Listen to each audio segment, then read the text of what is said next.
Good morning again, folks. Today is Friday, November 10th, and we are going to go ahead and do our notes exactly how we have been the rest of the week.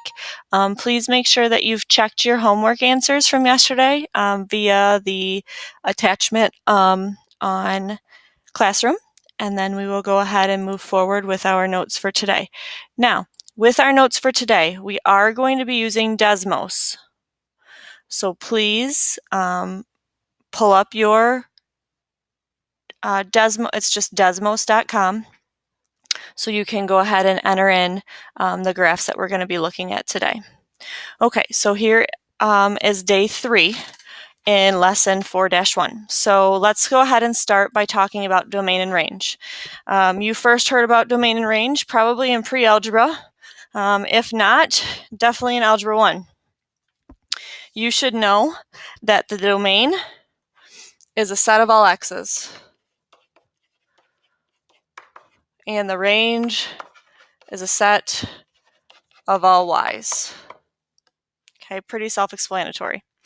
So I need you to determine the domain and range of these graphs. Now these come right out of your book, and we are going to look at the domain and the range. Now, I need you to pretend that this thing has arrows on the ends. Okay, so it looks like that. So domain, all of the x's. What x's does this graph cover? Now remember, x's go horizontally.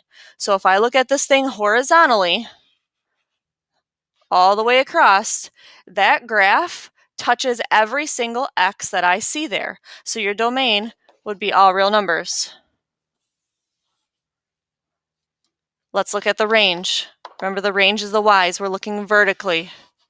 Well, if I look vertically, it looks like those y's stop here, but the arrows continue them going up as far as we would go to infinity. So for the range, since it stops right down here, I need to know what that y is. Well, that y is -4.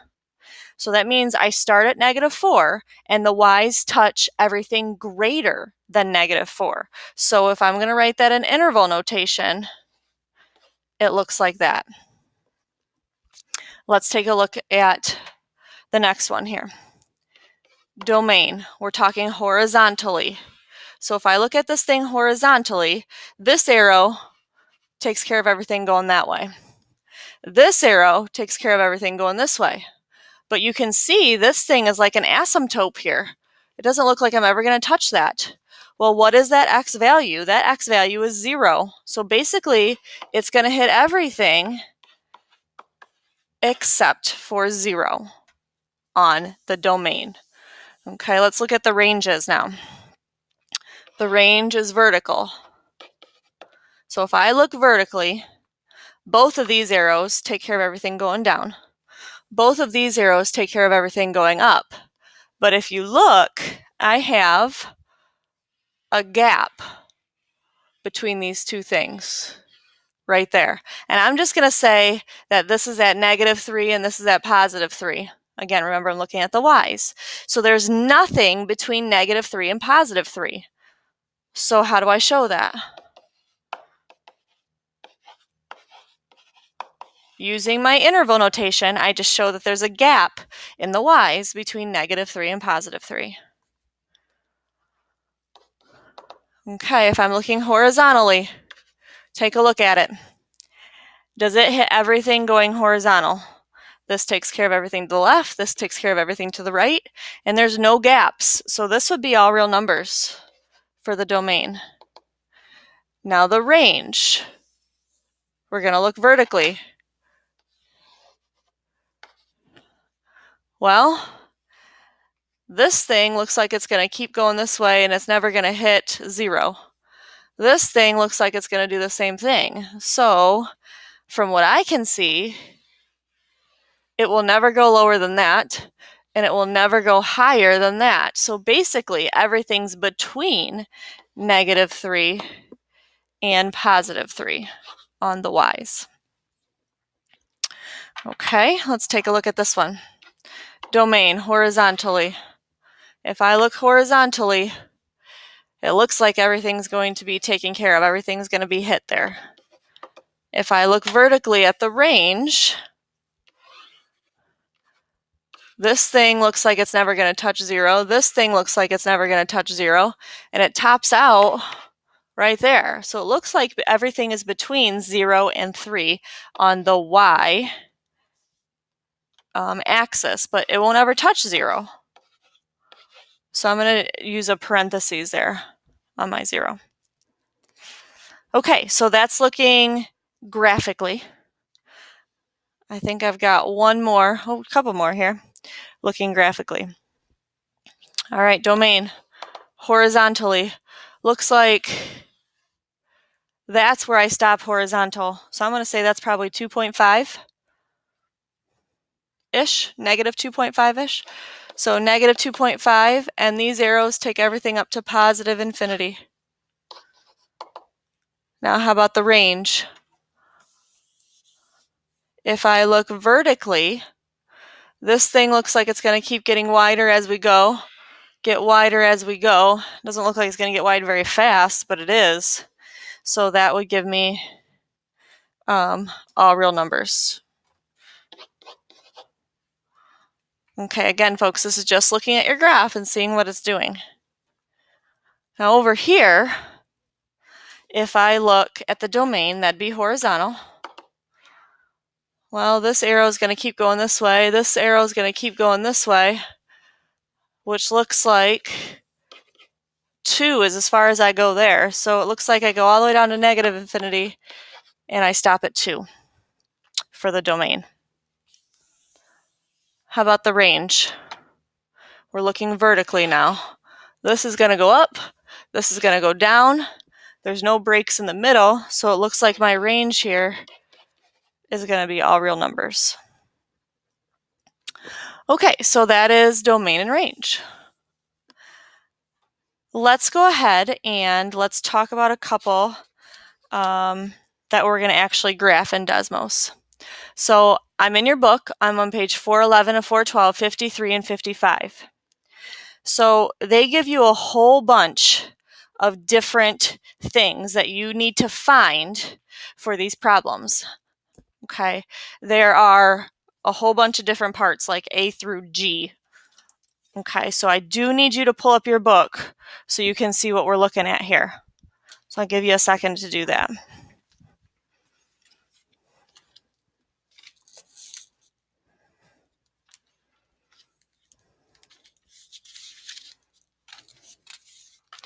All right, so I'm on number 53 here.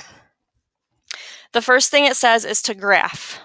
So I need you to put this on Desmos, x squared minus 3.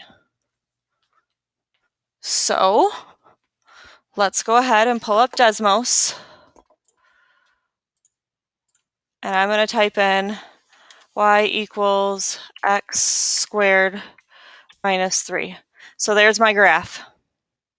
So when you're doing these in your homework, I'm going to expect you to draw me a little sketch of whatever you get on Desmos.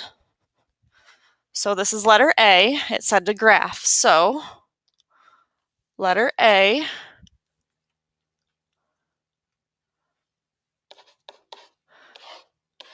my graph looked something like that. That's all I need you to put for letter A. Letter B says, is it 1-to-1? If it's 1-to-1, it has to pass the vertical line test and the horizontal line test.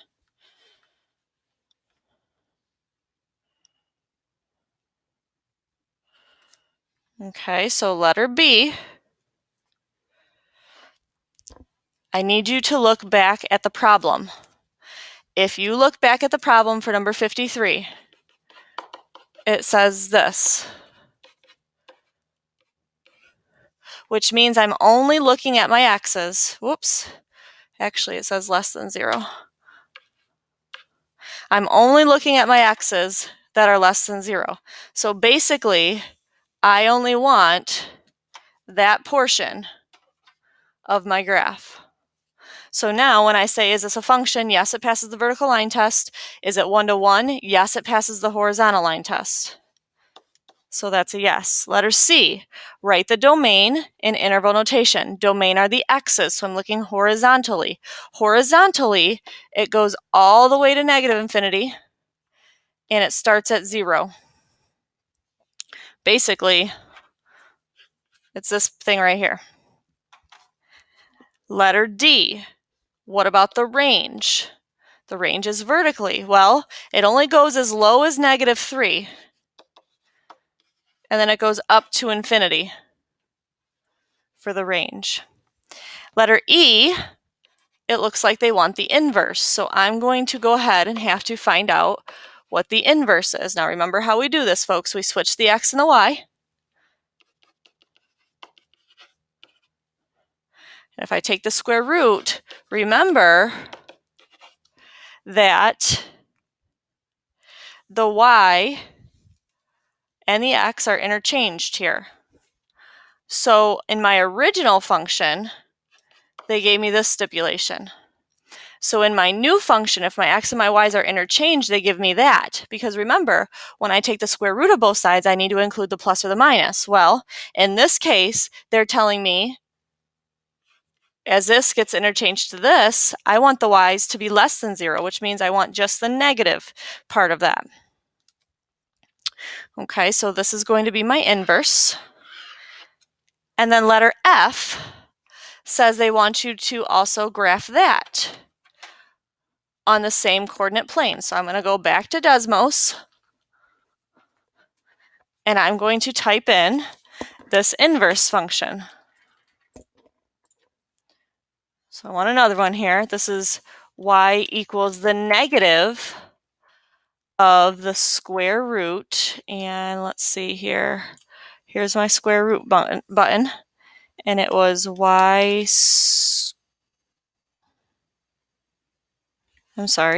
it was x plus 3. So there you see both of them on the same coordinate plane. Now remember, we're not looking at this part right here. We're only looking at the negative part of it because that's what it said in the original problem. So now I'm going to go ahead and I'm going to go back here and I'm going to draw the inverse on the same little sketch that I did for part A. Notice I put letter F right next to it. And my sketch for this one is going to look something like that. Okay, we only got a few more parts left to go here. Letter G asks me for the domain of the inverse function. So if I look at my Desmos graph, the domain are the x's. If you look at the x's, they start at -3 and they go to infinity. Letter F asks for the range. If I look at the y's, they start at 0 and they go down to negative infinity. And I definitely wrote that backwards, which would look like that. Okay, so that's your first example there, going through A through, oh, good Lord, I can't even do my letters right, A through H on one of those graphs. Let's do one more. We're going to do number 55. So let's get a new graph here. And let's see. Number 55 looks like this.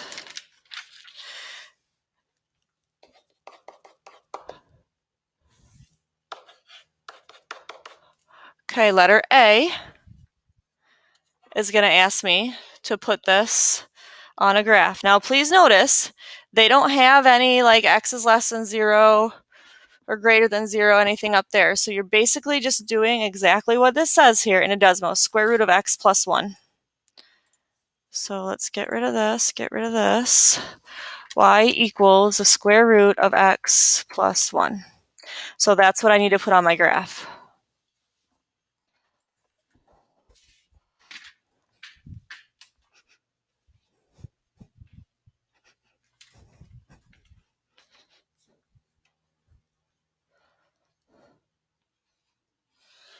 Looks something like that. Letter B asks me, is it one-to-one function?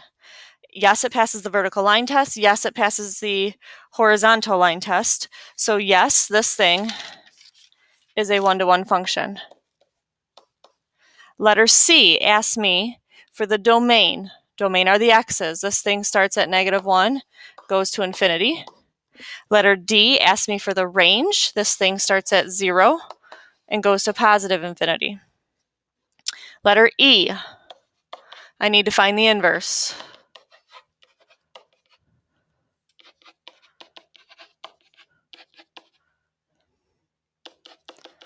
Looks like that. Letter F wants me to put that on the graph. So we're going to go into Desmos, and we're going to type in x squared minus 1.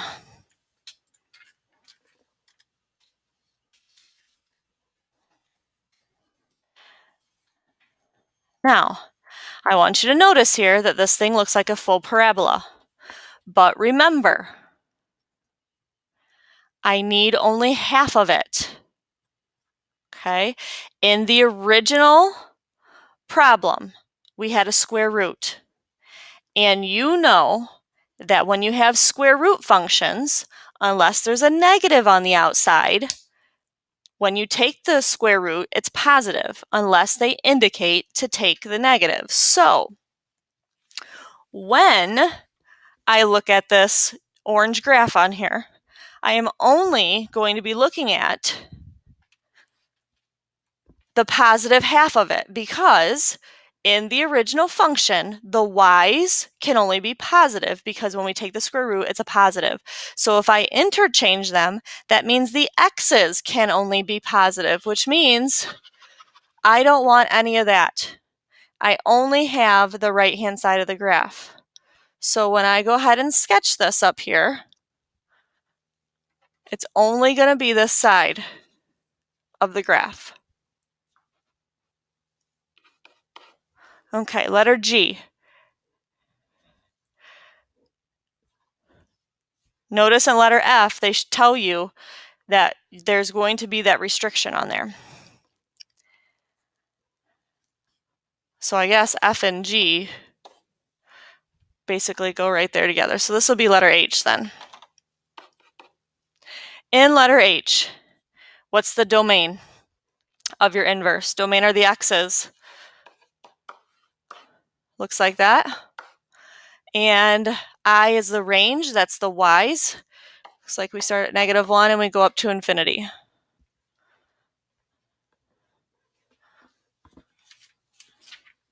Okay, so hopefully you are good with your domains and ranges there. I'm only going to have you do 2 of these for homework tonight. And then Mrs. Hurt will go over them with you on Monday. So there you go. Have a good weekend, folks.